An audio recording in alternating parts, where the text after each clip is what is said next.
السلام علیکم ورحمۃ اللہ وبرکاتہ۔ نحمدہ ونصلی علی رسولہ الکریم، اما بعد۔ آج قصص الانبیاء کی کلاس نمبر 6، جس کا ٹاپک ہے حضرت نوح کا واقعہ پارٹ 3 یا واقعہ نوح پارٹ 3، یعنی تیسرے حصے کے اندر انشاءاللہ آج حضرت نوح علیہ السلام کا واقعہ مکمل ہوگا، اور یہ ہماری قصص الانبیاء کی 6ٹھی کلاس ہے۔ اب جیسا میں نے آپ کو پیچھے بتایا تھا کہ اللہ رب العالمین نے حضرت نوح علیہ السلام کو جب دعوت کا کام دیا اور کہا کہ آپ قوم کے ساتھ دعوت کا کام کیجئے، انہوں نے دعوت دی، سمجھایا، دعوت کے الگ الگ طریقوں کو آپ کے سامنے ذکر کیا۔ پھر اس کے بعد یہ بتایا کہ جب ان لوگوں نے نہ مانگنا اور یہاں تک کہ اتنی جرت کر بیٹھے کہ اللہ تعالیٰ سے عذاب کی ڈیمانڈ کرنے لگے کہ اللہ عذاب نازل کر دے، تب اللہ رب العالمین نے حضرت نوح کو کہا کہ آپ ایک کشتی بنائیے۔ کشتی کیسی تھی اس کی ڈیٹیل میں نے آپ کو بتائی۔ اس کے بعد جب آپ کشتی بناتے تھے تو قوم والے آپ کا مذاق اڑایا کرتے تھے۔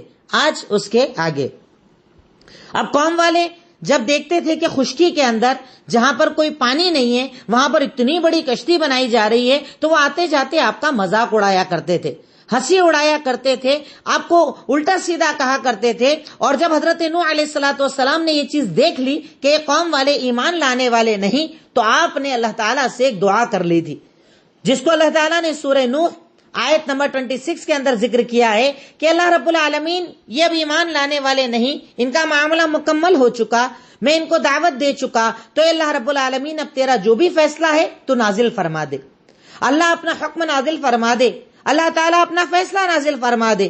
تو اللہ رب العالمین نے اس دعا کی وجہ سے عذاب کی شروعات کر دی۔ اب عذاب جب اللہ رب العالمین نے بھیجا تو پانی زمین سے بھی نکلنے لگا تھا اور آسمان سے بھی بارش شروع ہو گئی تھی، جس کا ذکر اللہ تعالیٰ سورہ مومنون آیت نمبر 23 اور 20 سے لے کر 27 تک کرتا ہے۔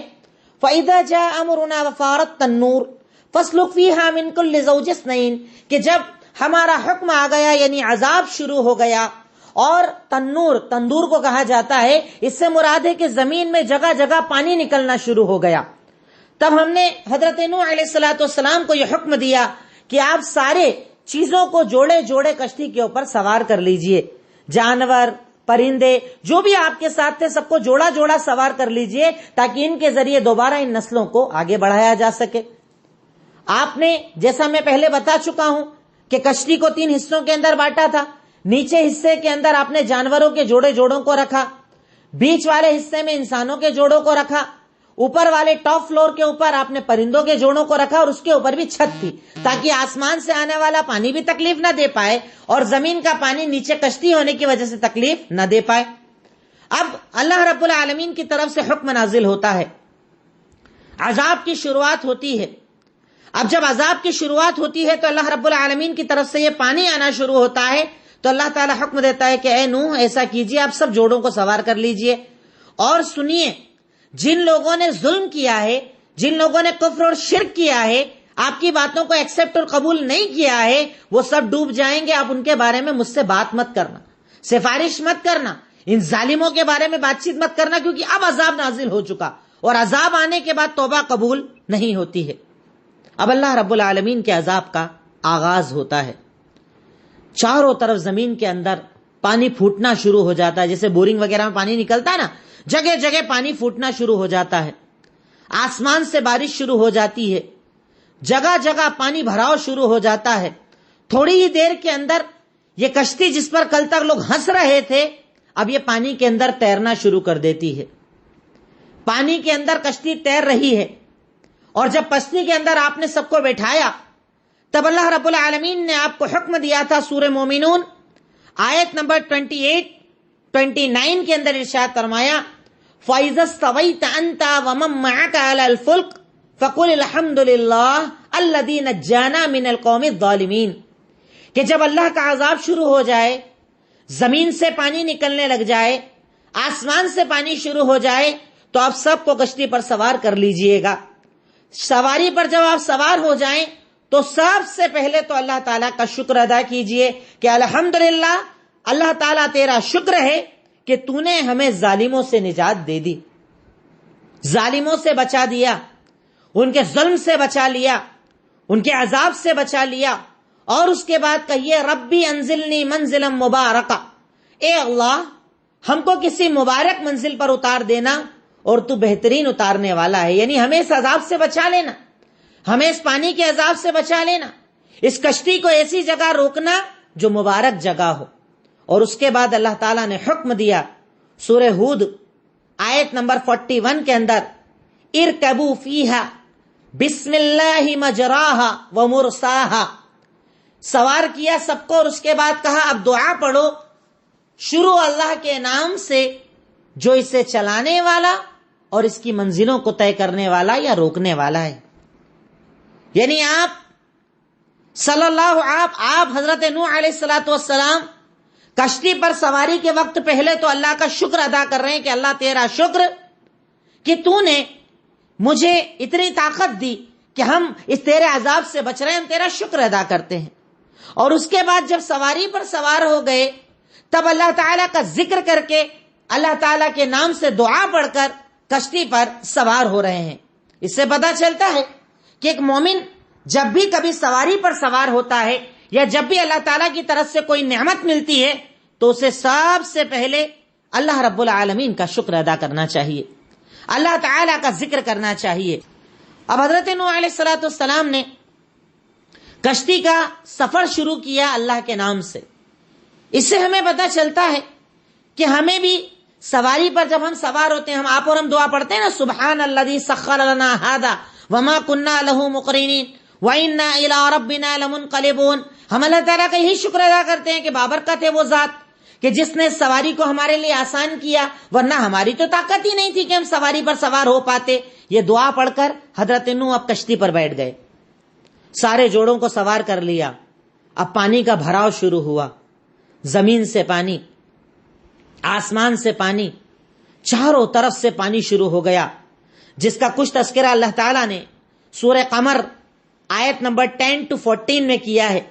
10 سے لے کے 14 تک سورہ قمر میں اللہ نے ذکر کیا ہے کہ پانی دھیرے دھیرے دھیرے بڑھنا شروع ہو گیا۔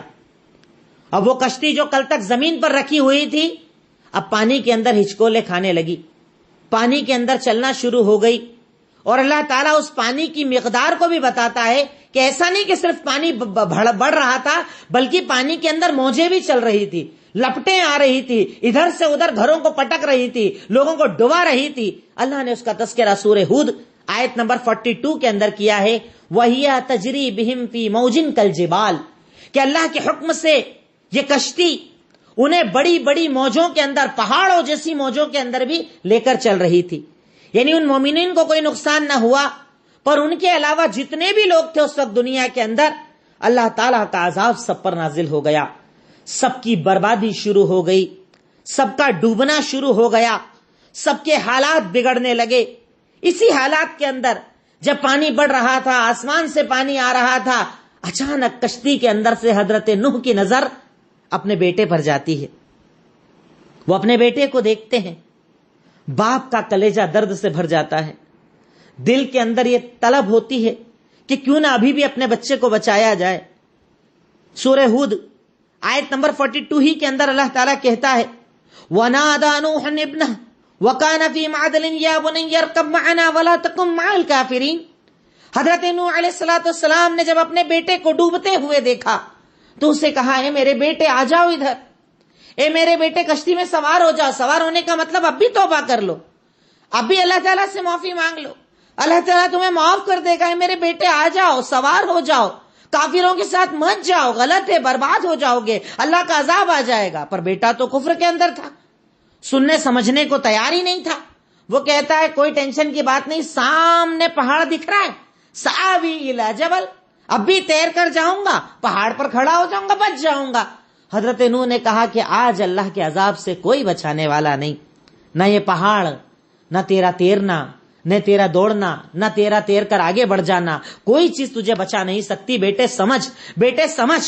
آخری وقت پر بھی سمجھایا پر بیٹا نہ مانا، بیٹے نے قبول نہ کیا، اور آخر ایک زور سے موج آئی اور وہ بیٹا ان کے سامنے ڈوب کر ختم ہو گیا، اللہ کے عذاب کے اندر غرقاب ہو گیا۔ یہاں پر آپ یہ لکھ لیں کہ حضرت نوح علیہ السلام کے تاریخ نگاروں نے 4 بیٹوں کا ذکر کیا ہے۔ سام، حام اور یافث، یا الف فا اور ثا. سام، حام بڑا ہا سے حام، یافث اور ایک بیٹا تھا یام جو کافر تھا اور ڈوب گیا تھا. 3 بیٹے مسلمان تھے، سام، حام، یافث. چوتھا بیٹا تھا یام جو ڈوب کر برباد ہو گیا تھا، کفر کر لیا تھا اس نے.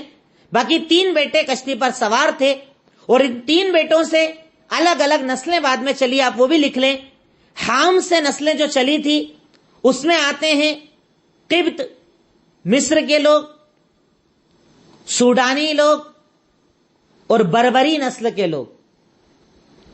مصر کے لوگ، سوڈانی لوگ اور بربری نسل کے لوگ، ان کا سلسلہ نسب حام سے جا کر ملتا ہے اور اکثر ان کی نسلیں کالے چہروں والی، جیسے آپ نے دیکھا نا افریقہ کے علاقے کے لوگ کالے لوگ ہوتے ہیں، یہ حام کی نسل سے سب چلے لوگ چلے تھے. سام کی جو نسل تھی اس سے عرب، روم اور فارس کی نسلیں چلی تھی. اللہ کے نبی صلی اللہ علیہ وسلم کا جو انہی خاندانوں کا نسب تھا وہ سام سے جا کر ملتا تھا. عرب، روم، فارس، یہ لوگ جو ہیں وہ سام کی نسل سے تھے. اور ایک بیٹا تھا یافث، یافث کی نسلوں سے تھے ترکی کے لوگ، یاجوج ماجوج. یہ ساری نسلیں یافث کی نسلیں ہیں، ترکی لوگ اور یاجوج ماجوج کی نسلیں. ان کا سلسلہ نسب اوپر یافث سے جا کر ملتا ہے. اب حضرت نوح علیہ السلام نے جب اپنے سامنے بیٹے کو ڈوبتے دیکھا تھرا گئے، غم کے اندر آ گئے، تکلیف کے اندر آ گئے. سورہ ہود آیت نمبر 46.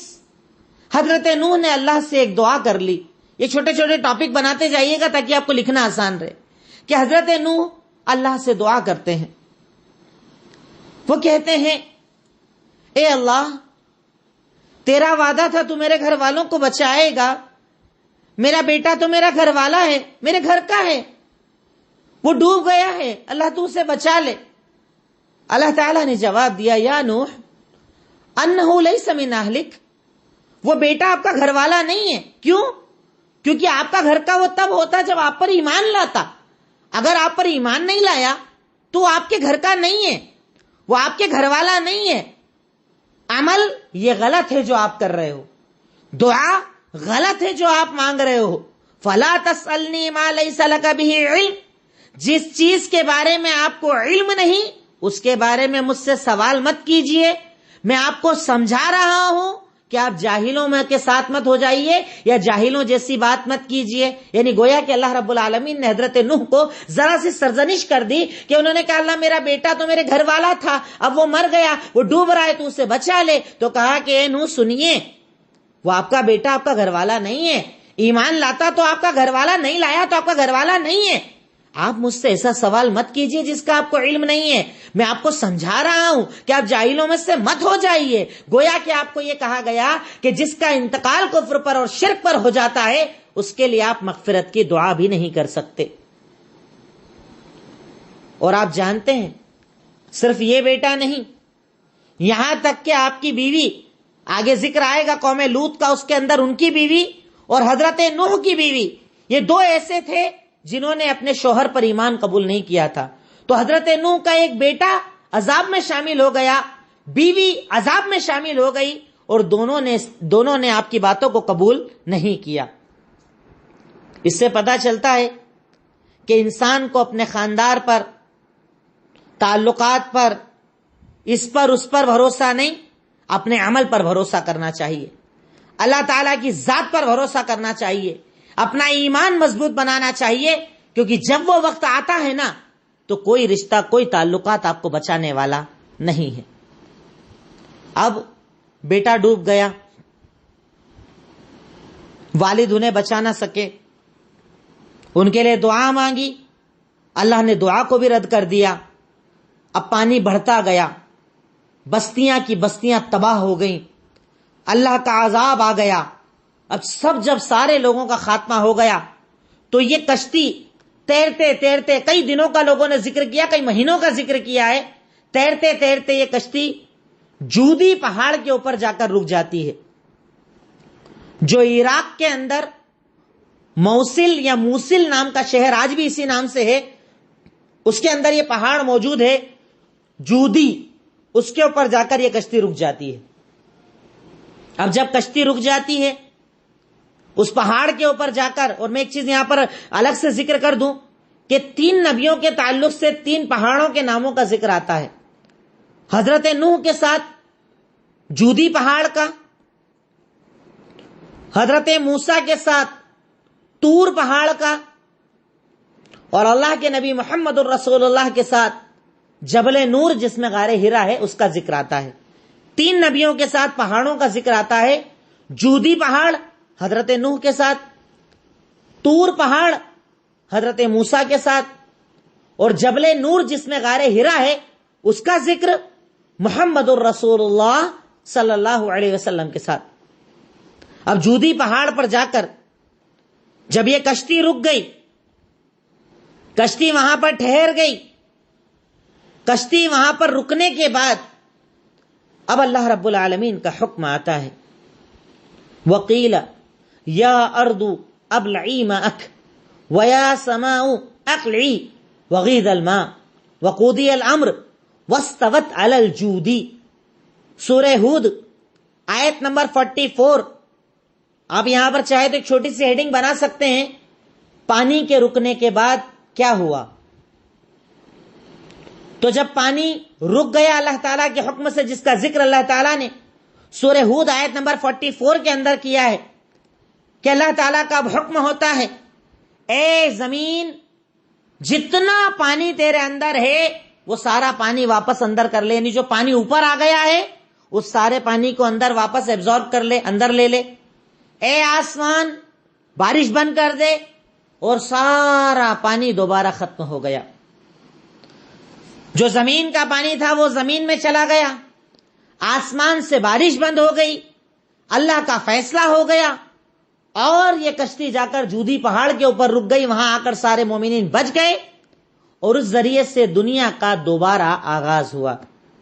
اسی لیے حضرت نوح علیہ السلام کو سیکنڈ آدم بھی کہا جاتا ہے، آدم ثانی یا سیکنڈ آدم اسی لیے کہا جاتا ہے کیونکہ ان کے دور کے اندر ان کے ذریعے اللہ تعالیٰ نے دوبارہ انسانیت کو پیدا کیا تھا، ان کے سامنے کی ساری نسلوں کو ختم کر کر دوبارہ ان کے ذریعے نسلیں پیدا ہوئی، اسی لیے حضرت نوح کو آدم ثانی بھی کہا جاتا ہے۔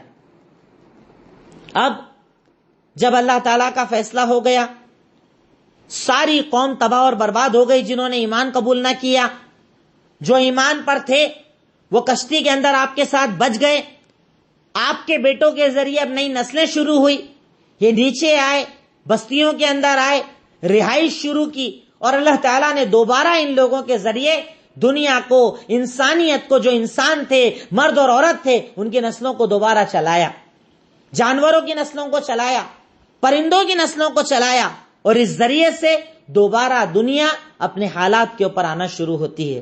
اس طریقے سے حضرت نوح علیہ السلام کا جتنا واقعہ اللہ رب العالمین نے قرآن کے اندر ذکر کیا ہے میں نے آپ کے سامنے ذکر کیا۔ اب ہمارے واقعے کا مقصد کہ ہم نے اس واقعے سے کیا سیکھا، جو ہمارا مقصد رہے گا،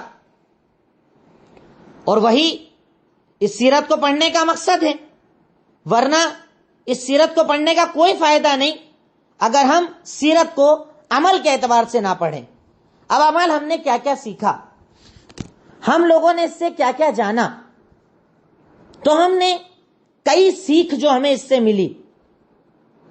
سب سے پہلی چیز ہمیں ملی، ایک داعی کو دعوت کے لیے کون سے طریقے اپنانا چاہیے۔ میں نے آپ کو سٹارٹنگ میں بتایا، آپ کے سامنے تقریباً 7-8 طریقوں کا ذکر کیا کہ جب آپ کسی کو دعوت دیتے ہیں تو آپ کا طریقہ کار کیا ہو، آپ کا انداز کیا ہو، آپ کی بات چیت کیا ہو، کہیں نرمی کہیں سختی، کبھی اظہار کبھی اخفا، صبر کرنا، تکلیفوں کو برداشت کرنا، کئی چیزیں جو میں نے پیچھے آپ کو بتائیں وہ آپ اس پوائنٹ میں ایڈ کر سکتے ہیں کہ حضرت نوح علیہ السلام کے واقعے سے سب سے پہلی چیز ہم نے یہ سیکھی کہ ہمیں دعوت کا طریقہ کیا اپنانا چاہیے، دعوت دین کے لیے لوگوں کو کیسے بلانا چاہیے، یہ طریقہ ہمیں پتا چلا کہ اللہ کے نبی حضرت نوح علیہ الصلوۃ والسلام کا دعوت دینے کا طریقہ کیا تھا۔ دوسری بات یہ پتہ چلی کہ دعوت کبھی چھپا کر بھی دینا چاہیے اور کبھی دکھا کر بھی دینا چاہیے، جس کا ذکر اللہ تعالیٰ نے سورہ نوح آیت نمبر 5 سے لے کر آیت نمبر 9 تک ذکر کیا ہے کہ دعوت کبھی دکھا کر بھی دینا چاہیے، کبھی چھپا کر بھی دینا چاہیے۔ مثال کے طور پر آپ کسی خاندان کے لڑکے کو، لڑکی کو، بڑا پریوار ہے، نامی گرامی پریوار ہے، دعوت دے رہے ہیں، اب آپ بالکل چلانا شروع کر دیں، سب کے سامنے ہر جگہ ہر محفل میں اسے دین بتائیں، تو وہ آنا بھی چاہے گا تو رک جائے گا ڈر کے مارے۔ پر اگر آپ اکیلے میں سمجھائیں گے، چھپ کر دعوت دیں گے، ایک بار وہ مضبوط ہو جائے تو اس کے بعد وہ کیا پورا پریوار واپس دین کے اندر آ سکتا ہے۔ تو دعوت ضروری نہیں کہ ہمیشہ دکھا کر جائے، کبھی چھپا کر بھی دینا چاہیے، کبھی دکھا کر بھی دینا چاہیے۔ دیکھیے اللہ کے نبی کی زندگی جب میں نے آپ کو پڑھائی، میں نے آپ کو بتایا کہ آپ نے دعوت و تبلیغ میں 3 سال تک سری دعوت دی تھی، چھپ کر دعوت دی تھی۔ تو چھپ کر دعوت دینا برائی نہیں ہے، کمزوری نہیں ہے، بزدلی نہیں ہے۔ ہمارے یہاں کئی بیوقوف بزدلی بولتے ہیں، ارے اپن تو صاف دل ہے، جو ہوتا ہے کھلا ہی بولتے ہیں، قبروں کے خلاف کھلا بول رہے ہیں، بدعت کے خلاف کھلا بول رہے ہیں، اتنا کھلا بولتے ہیں کہ ان کی وجہ سے پورے محلے میں دعوت بند ہو جاتی، پورے خاندان میں دعوت دینا ناممکن ہو جاتی ہے، لڑائی جھگڑے تعلقات ٹوٹ جاتے ہیں، بات چیت بند ہو جاتی ہے۔ بھائی ہر چیز کا اپنا ایک مقام ہوتا ہے، دعوت کا اپنا ایک انداز ہوتا ہے، کبھی دکھا کر بھی دیں اور کبھی چھپا کر بھی دیں۔ ہمیں اس واقعے سے پتا چلا۔ تیسری چیز پتا چلی، دعوت کے راستے میں سختی کا جواب نرمی سے ہونا چاہیے۔ اللہ اکبر۔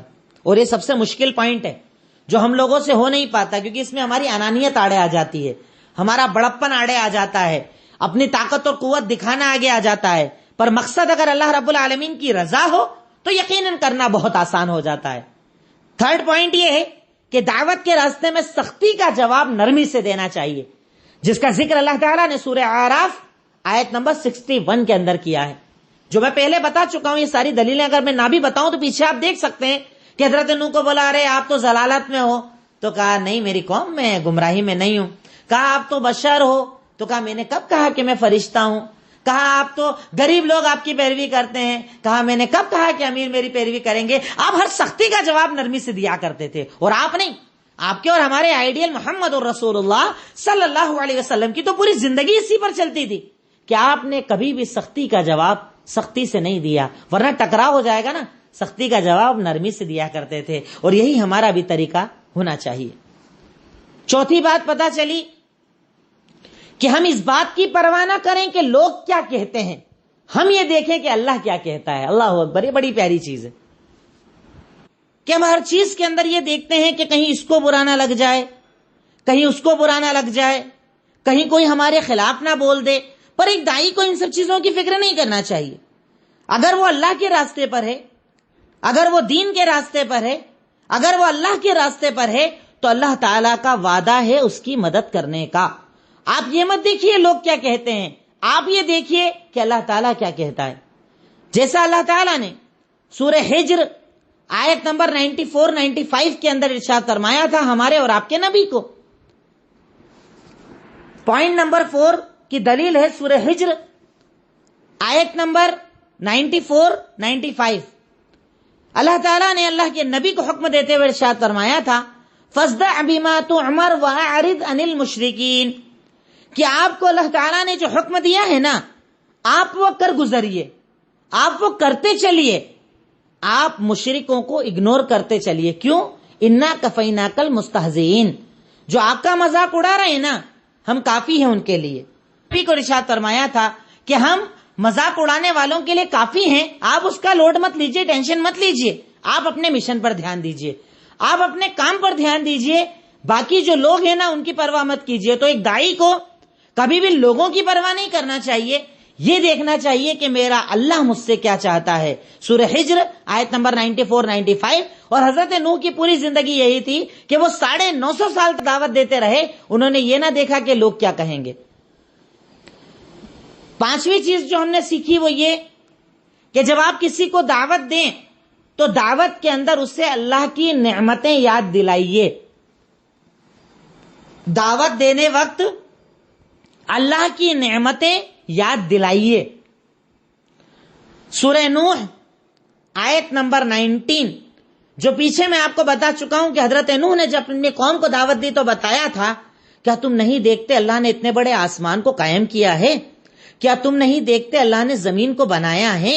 یہ نہیں دیکھتے، یہ نعمت نہیں دیکھتے، وہ نعمت نہیں دیکھتے؟ تو آپ نے اللہ تعالیٰ کی نعمتوں کا تذکرہ کیا تھا، اللہ تعالیٰ نے تم پر یہ انعام کیا، اللہ نے تم پر وہ انعام کیا، تم لوگ اللہ تعالیٰ کے انعامات کو کیوں نہیں دیکھتے ہو؟ اللہ تعالیٰ نے ان چیزوں کا تذکرہ سورہ نوح آیت نمبر 15 سے لے کر 19 تک کیا ہے کہ آپ لوگوں کو اللہ کی نعمت یاد دلائیے، اللہ تعالیٰ کی نعمتوں کا ذکر کیجئے کہ اللہ تعالیٰ نے کتنے انعامات ان پر کیے۔ جیسے آج آپ اور ہم دعوت دیں تو ہم بھی یہی کریں، تم اللہ کو نہیں مانتے، اللہ نے انسان کو بنایا، انسان کے اندر کتنے سارے سسٹم لگائے، ایک گھٹنا خراب ہو جائے 4 لاکھ کا خرچہ آتا ہے، کڈنی خراب آ جائے 20-25 لاکھ لگ جاتے ہیں، یہ کام نہ کرے وہ کام نہ کرے، اللہ نے کروڑوں کا جسم دیا ہے، اللہ کا شکر ادا کرتے ہو؟ آسمان کیسے بنایا دیکھتے ہو؟ زمین کیسے بنائی دیکھتے ہو؟ جانور کیسے بنائے دیکھتے ہو؟ تو آپ اللہ تعالیٰ نے جو نعمتیں دی ہے، کھانا پینا اوڑھنا جو بھی ہمارے پاس ہے، اس کو دعوت کے اندر استعمال کیجئے، کیونکہ انسان پریکٹیکل ایگزامپل سے زیادہ سمجھتا ہے، جو سامنے ہے نا اس سے بات کی جائے تو آدمی زیادہ سمجھتا ہے۔ چھٹی چیز پتا چلی، حق کے راستے میں اپنوں کی جدائی بھی برداشت کرنا پڑ سکتی ہے۔ اللہ اکبر، سارے انبیاء کے ساتھ یہ معاملات ہوئے، حق کے راستے میں اپنوں کی جدائی برداشت کرنا پڑ سکتی ہے، اور ایسا نہیں کہ اس دور میں ہوا، آج کے دور میں بھی کئی لوگوں کے ساتھ ایسے معاملات، ابھی ہمارے ساتھ جو کلاسز میں جڑے ان لوگوں کی زندگیوں کے اپنے ایکسپیرینسز ہوں گے، اگر آپ ان سے پوچھیں گے کہ کئی مرتبہ ہوا، جب باطل پر تھے کوئی دقت نہیں، حق پہ آئے باپ ناراض، ماں ناراض، بھائی ناراض، ادھر ناراض ادھر ناراض، ان نے تعلقات توڑ لیے، ان نے دوستی توڑ لی، یہ سب ہوگا۔ حضرت نوح کے تو بیٹے دور ہو گئے، بیوی دور ہو گئی، تو ہماری کیا، ہماری بھی پریشانی، بھائی حق کے راستے میں تو تکلیف آئے گی۔ اللہ رب العالمین نے اس چیز کو آپ کو بتا دیا کہ حق کے راستے کے اندر تکلیف آئی تھی انبیاء کرام پر، تو یہ تکلیفیں آپ لوگوں کے اوپر بھی آئے گی، یہ اللہ تعالیٰ کا امتحان ہے اور آپ کو اس کو برداشت کرنا ہوگا، اللہ تعالیٰ کے اس امتحان کو قبول کرنا ہوگا۔ ساتویں سیکھ، ساتویں نصیحت جو ہمیں اس چیز سے پتہ چلتی ہے وہ یہ، غربا کی اہمیت، غریبوں کی اہمیت پتہ چلتی ہے کہ دعوت کے اندر غریبوں کی کیا اہمیت ہے، دعوت دین میں غریبوں کی کیا اہمیت ہے۔ یہ ہمیں اس حضرت نوح کے واقعے سے پتہ چلی کہ حضرت نوح علیہ السلام کی پیروی کرنے والے کون تھے؟ سارے غریب لوگ، غریبوں نے ایمان لائے، غریبوں نے ایمان کو قبول کیا، غریبوں نے آپ کی بات کو تسلیم کیا، اور یہی وہ غریب ہیں کہ جب آپ کی باتوں کو تسلیم کیا تو قوم والوں نے کہا کہ ارے تمہارے تو جو پیروی کرنے والے سارے غریب لوگ ہیں، بڑے لوگ تو تمہاری بات سنتے ہی نہیں ہیں، اور اس کے بعد تم ہمیں بتا رہے ہو، ہمیں سمجھا رہے ہو۔ اللہ رب العالمین نے میں پیچھے دلیلیں چونکہ بتا چکا ہوں، اس لیے ہر چیز کی دلیل آپ کو الگ سے نہیں بتا رہا ہوں۔ تو یہ بھی پتا چلتا ہے کہ اگر آپ دعوت دے رہے ہیں اور غریب آپ کی دعوت قبول کر رہے ہیں تو آپ یہ مت سوچو کہ میری دعوت میں زیادہ پاور نہیں ہے، صرف غریب ہی لوگ آ رہے ہیں۔ غریبوں کا آنا اچھی بات ہے، کیونکہ غریب کے ساتھ ضرورتیں جڑی نہیں ہوتی ہے، وہ اسٹیٹس نہیں دیکھتا ہے، وہ رتبہ نہیں دیکھتا ہے، وہ پیسہ نہیں دیکھتا ہے، وہ تو دیکھتا ہے میرا رب کیا بول رہا ہے، قبول کر لیتا ہے۔ اور سارے انبیاء کے ماننے والے ہمیشہ زیادہ غریب لوگ رہے ہیں، تو اس سے غریبوں کی اہمیت بھی پتا چلی۔ 8ویں چیز پتا چلی، اگر ایمان نہ ہو تو کوئی چیز آپ کو فائدہ نہیں دے گی، اگر ایمان نہ ہو تو اس کے سامنے کوئی چیز آپ کو فائدہ نہیں دے گی۔ یا آپ کو اس کو ایسے لکھیں کہ اگر ایمان نہ ہو تو رشتہ داری بھی کام نہ آئے گی۔ پوائنٹ نمبر 8 جو ہم نے اس واقعے سے سمجھا، جیسا میں نے آپ کو اینڈ میں بتایا کہ حضرت نوح علیہ السلام کا بیٹا، نبی کی بیوی ہے، پر ایمان نہ لائے، کوئی فائدہ نہیں ملا، عذاب آ گیا ان لوگوں کے اوپر۔ دعا کی، اللہ نے ناراضگی کا اظہار کیا کہ دعا بھی مت کرو کیونکہ میں نے تم کو منع کر دیا ہے۔ اور یہی سیم چیزیں ہمارے نبی نے ہمیں اسلام کے اندر بھی بتا دی۔ صحیح بخاری حدیث نمبر 2753، آپ نے ارشاد فرمایا، سارے قبیلے، سارے خاندان، سارے رشتہ داروں کو بلایا تھا آپ نے، سب کو ایک ایک کو سمجھایا، اور اینڈ میں اپنی بیٹی حضرت فاطمہ رضی اللہ تعالیٰ عنہ سے کہا تھا کہ یا فاطمہ سلینی من مالی ما شئت، اے میری بیٹی سن، تجھے اگر مجھ سے کچھ چاہیے نا دنیا میں مانگ لے، مال مانگ لے، جو میرے پاس ہے لے لے، کیونکہ قیامت کے دن میں تیرے کام نہ آؤں گا، وہاں کوئی کسی کے کام نہ آ پائے گا، وہاں کام آئے گا تو تیرا اپنا ایمان، تیرا اپنا عمل، کہ انبیاء اپنے بچوں کے لیے دعا نہ کر سکتے. حضرت لوط کی بیوی کو پر عذاب آیا، حضرت نوح کی بیوی پر عذاب آیا، ان کے بیٹے پر عذاب آیا، اللہ کے نبی کے چچا نے ایمان قبول نہ کیا، پر اللہ تعالیٰ نے سب کے بارے میں کہا کہ وہاں رشتہ داری کام نہ آئے گی، وہاں پر آپ کو اپنا ایمان، اپنا عمل بہتر کرنا ہوگا، ورنہ تعلقات وہاں کام نہ آئیں گے، رشتہ داریاں کام نہ آئیں گی، پیسہ کام نہ آئے گا. اللہ رب العالمین نے اس واقعے سے، اس حضرت نوح کے واقعے سے یہ بات ہمیں اچھی طرح سمجھا دی. 9واں پوائنٹ، اگر آدمی دین پر ہے اور گھر والے بگڑے ہوئے ہیں تو اس پر الزام نہیں لگایا جائے گا. اگر کوئی آدمی دین پر ہے اور گھر والے بے عمل ہیں تو اس کا الزام اس دین والے پر نہیں لگایا جائے گا.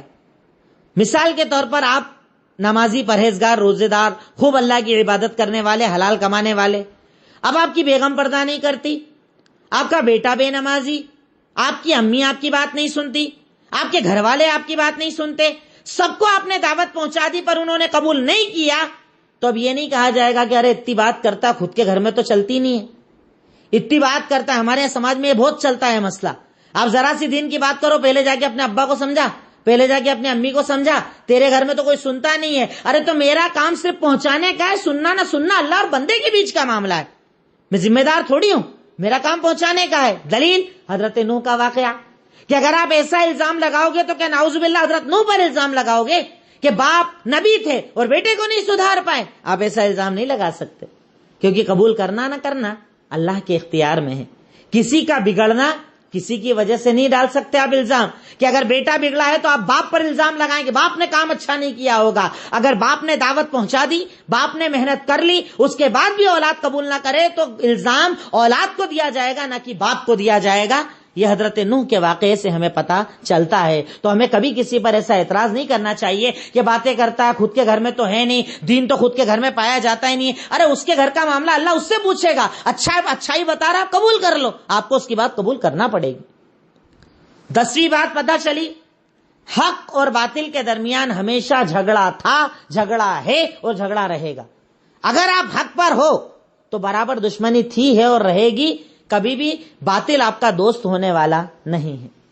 گھبرانا نہیں، ٹینشن نہیں لینا، فکر نہیں کرنا، دشمنوں سے نہیں گھبرانا.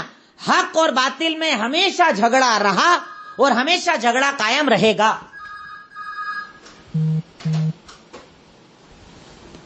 یہ حضرت نوح علیہ الصلوۃ والسلام کے واقعے سے یہ بات بھی ہمیں پتہ چلتی ہے. 11ویں بات ہمیں پتہ چلی، بری صحبت کا برا اثر. بری صحبت کا برا اثر. آپ جانتے ہیں اسلام نے ہمیں بار بار تلقین کی ہے اچھوں کو اپنا دوست بناؤ. جیسے کہ اللہ کے نبی نے ایک جگہ ارشاد فرمایا کہ اچھے اور برے دوست کی مثال جانتے ہو کیسی ہوتی ہے؟ کہا کیسی ہوتی ہے؟ کہا کوئلے بیچنے والے اور عطر بیچنے والے کی.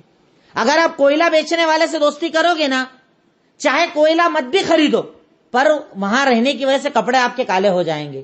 اور عطر والے سے دوستی کرو گے، چاہے عطر نہیں بھی خریدو گے پر اس کے ساتھ بیٹھنے کی وجہ سے آپ کے کپڑوں میں بھی خوشبو آ جائے گی. یہی مثال اچھے اور برے دوست کی ہے.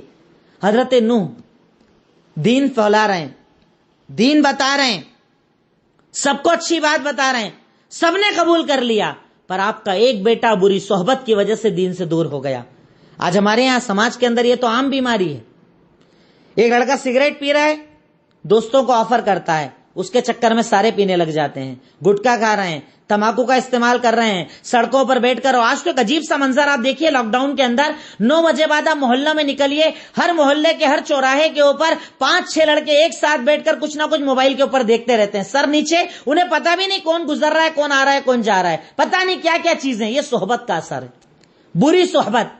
آج ہماری پوری نوجوان نسلیں گیمز کے اندر اپنے آپ کو برباد کر رہے ہیں. مطلب جتنی بہادری اور شجاعت ہے نا، وہ ساری PUBG کے اندر نکالی جا رہی، ساری گیمز کے اندر نکالی جا رہی ہے. دین کے نام پر کوئی شجاعت نہیں. خون جو ہے نا وہ پانی بھر کر بہتا ہے جب دین کی ان سے بات کی جاتی ہے.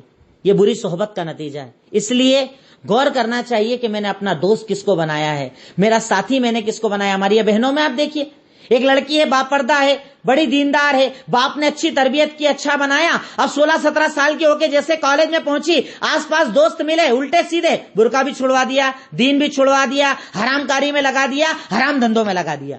یہ سب صحبت کا نتیجہ ہوتا ہے. اس لیے انسان کو اچھے لوگوں کی صحبت اختیار کرنا چاہیے. 12ویں چیز پتا چلی کہ دعوت کی ابتدا ہمیشہ توحید سے کرنا چاہیے. جب آپ کسی کو دعوت دیں, جب کسی کو دین بتائیں, تو پہلا اسٹارٹنگ پوائنٹ جو ہے ہمیشہ توحید ہونا چاہیے. ایک اللہ کی عظمت, اس کی طاقت, اس کی قوت, الوہیت, ربوبیت, اسماء اور صفات, توحید کے ذریعے ہمیشہ اپنی دعوت کا آغاز کرنا چاہیے. تو اللہ رب العالمین دعوت کے اندر اثر ڈالتا ہے. ان پوائنٹس کے اوپر دلیلیں خود آپ واقعے سے نکال سکتے ہیں, پیچھے میں سب کی دلیلیں آپ کو دے چکا ہوں. پوائنٹ نمبر 13, اگر آپ گنہگار ہیں تو سزا دنیا میں بھی کچھ دی جا سکتی ہے اور آخرت کی سزا تو خیر ہے. مطلب گناہوں کی سزا کبھی کبھی دنیا میں بھی ملتی ہے, کچھ نتیجہ دنیا کے اندر بھی ملتا ہے. جیسے آپ قوموں کے واقعات جب آگے پڑھیں گے میں آپ کو بتاؤں گا انشاءاللہ کہ انبیاء کی قومیں جب نہ مانتی ہیں عذاب شروع ہو جاتا, کہیں تھوڑا عذاب, کہیں زیادہ عذاب, کہیں یہ عذاب, کہیں وہ عذاب. تو عذاب برائی کا دنیا کے اندر بھی آتا ہے اور آخرت میں بھی ملتا ہے.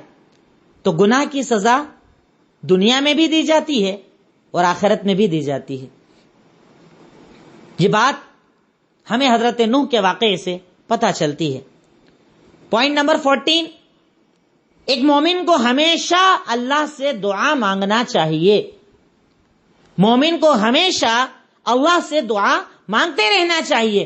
کہ جیسے میں نے ابھی حال آپ کے سامنے بتایا, کشتی میں سوار ہو رہے ہیں تو بول رہے ہیں الحمدللہ اللہ تیرا شکر ہے, اے اللہ کے تیرے نام سے کشتی چلے گی. ہر جگہ اللہ کا ذکر, ہر جگہ اللہ کا ذکر. ایک مومن کو ہمیشہ اللہ کا ذکر کرتے رہنا چاہیے, اللہ سے دعا مانگتے رہنا چاہیے, جو ہم نہیں کرتے. کورونا وائرس جب زیادہ بڑھا خوب مصلے بچھا بچھا کے دعا مانگ لی, رمضان آیا مانگ لی, رمضان گیا سب بھول گئے. ایک مومن کو ہمیشہ اللہ کا ذکر کرتے رہنا چاہیے, ہمیشہ دعا مانگتے رہنا چاہیے. 15 اور لاسٹ پوائنٹ جو مجھے جتنی چیزیں سمجھ میں آئی, دیکھیے میرے علم کے اعتبار سے میں نکالتا ہوں پوائنٹ جتنے نکلتے ہیں, اب ہو سکتا ہے اس کے علاوہ 50 چیزیں اور ہوں گی جو میرے علم میں چھوٹ گئی, پر جتنا مجھے ملا میں نے آپ کے سامنے دینے کی کوشش کی. پوائنٹ نمبر 15 جو پتا چلا کہ مشرک کے لیے دعا نہیں کی جا سکتی, مشرک اور کافر کے لیے دعا نہیں کی جا سکتی چاہے وہ رشتہ دار ہی کیوں نہ ہو. مشرک اور کافر کے لیے دعا نہیں کی جا سکتی چاہے وہ رشتہ دار ہی کیوں نہ ہو. دلیل حضرت نوح علیہ السلام کا واقعہ جو ابھی میں نے بتایا سورہ ہود آیت نمبر 46 کے اندر, کہ بیٹے کے لیے دعا مانگی تو اللہ نے کہا الٹی سیدھے سوال نہیں کیجئے, جو آپ کو پتا نہیں ہے وہ سوال مت کیجئے, میں آپ کو سمجھا رہا ہوں جاہلوں والی بات مت کیجئے. اللہ نے منع کر دیا. حضرت ابراہیم نے ابا کے لیے دعا مانگی, اللہ نے منع کر دیا. اللہ کے نبی نے چچا کے لیے دعا مانگی, اللہ نے منع کر دیا. اور سورہ توبہ آیت نمبر 113 میں تو کلیئر اللہ تعالیٰ نے بول دیا کہ ما کان للنبی, کہ کسی نبی اور مومنوں کے لیے جائز ہی نہیں ہے ان یستغفروا للمشرکین, کہ اگر کسی کا انتقال شرک اور کفر پر ہو جائے تو اس کے لیے آپ مغفرت کی دعا بھی نہیں کر سکتے ہیں. چاہے چاچا, چاہے باپ, چاہے ماں, چاہے رشتہ دار, چاہے تعلق, چاہے دوستی, کچھ بھی ہو, اگر شرک اور کفر پر انتقال ہو تو آپ مغفرت کی دعا بھی نہیں کر سکتے. یہ حضرت نوح کے واقعے سے کچھ باتیں ہمیں پتا چلی, توحید ہمیں پتا چلی, دعوت کا انداز ہمیں پتا چلا, بہت ساری باتیں ہم نے اس واقعے سے سیکھی. اور میں اینڈ میں دیکھیے ویسے تو بیچ بیچ میں کوشش کر ہی رہا ہوں کہ جتنے پوائنٹس آ رہے ہیں آپ کے سامنے رکھ رہا ہوں, پر اینڈ میں الگ سے بھی بتا دیتا ہوں تاکہ کچھ چیزیں آپ لکھ سکیں گے تو آپ کے ذہن میں بھی رہے گی اور واقعہ سننے کا مقصد بھی حل ہو جائے گا. ورنہ میں آؤں اور قصہ سنا دوں پورا اور چلے جاؤں تو فائدہ کیا اس کو بیان کر کے. تو ہمارا مقصد اس سے سیکھنا ہے, عبرت اور نصیحت حاصل کرنا ہے. اس غرض سے میں آپ کے سامنے اینڈ میں بھی بیان کر دیتا ہوں. اخیر میں اللہ تعالیٰ سے میں دعا کرتا ہوں کہ الہی رب العالمین, اے مولا, اے خالق و مالک, تو ہم تمام کو کہنے سننے سے زیادہ عمل کرنے کی توفیق عطا فرما. اے اللہ اس کلاس کو سن کر ہمیں فائدہ اٹھانے کی توفیق عطا فرما. اے اللہ یہ کلاسز جس انداز میں چل رہی ہے اسی انداز میں اس کو اور زیادہ محنت کے ساتھ ہمیں پڑھنے, سیکھنے, سمجھنے کی تو توفیق عطا فرما. وآخر الدعوانا ان الحمدللہ رب العالمین. السلام علیکم ورحمۃ اللہ وبرکاتہ.